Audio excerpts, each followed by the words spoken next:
All right, Jesse, big weekend for you. Making your pro debut on the Manny Pacquiao-Tim Bradley undercard. What does this kind of moment mean to you? Man, this moment means everything to me. Like I said, I dream of being here, and now I'm finally here. I'm gonna perform under them lights. You put me on them lights, I'm gonna perform. And like I said, man, we don't know what's next to come, but I guarantee this: I'm gonna be champion of the world. Okay. That's one thing I can guarantee. Got you. We got you. Now, can you kind of tell viewers a little bit about your history? Where were you born and raised, and kind of what was your upbringing like? It was rough in North Philadelphia, man. I was raised in North Philadelphia, 28th and Montgomery, 28th and Burke. Stand up.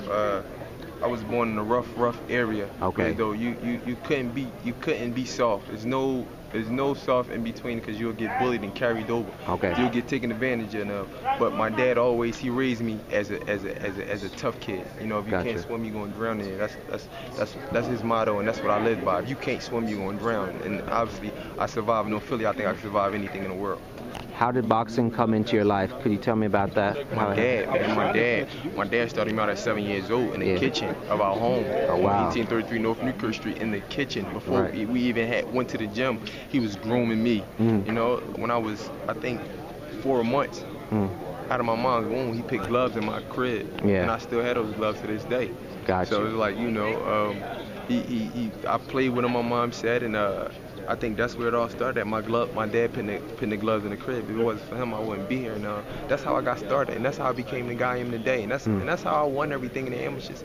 How I am, and I just think, man, I'm a modern day fighter, but I had an old school mentality because of my dad.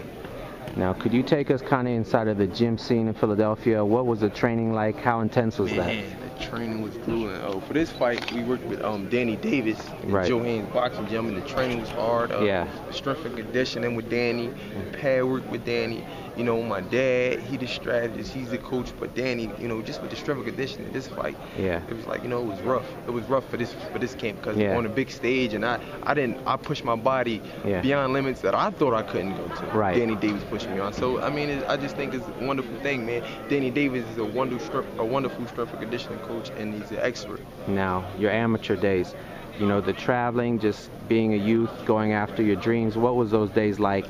Man, they was wonderful. They're days I never forget. The guys that's on the Olympic team now, Marcus Brown, Rasheed Warren, them guys like brothers to me, man.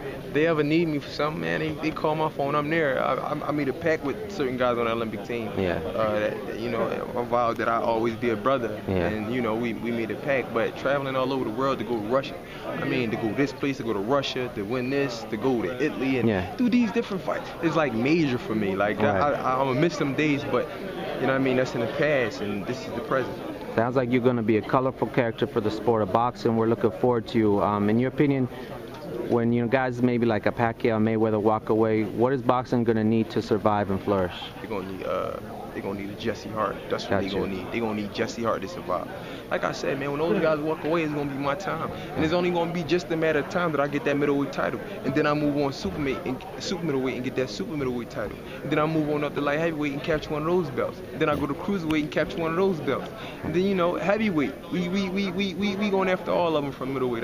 Like I said, man, I look at myself highly as, you know, Jesse Hart. I talk because I train hard and I can back it up. In this fight, you know, this guy Manuel Eastman, I got to get him out of here. I know I have to get him out of here. It's a must. Now, any fans who want to reach out to you, do you have a Twitter, Facebook? They can Facebook, jessehart89@gmail.com. Don't forget it. Tune in June 9th. If you can't get here, watch me perform, watch me open up. It's gonna be a spectacular show. Jesse Hart.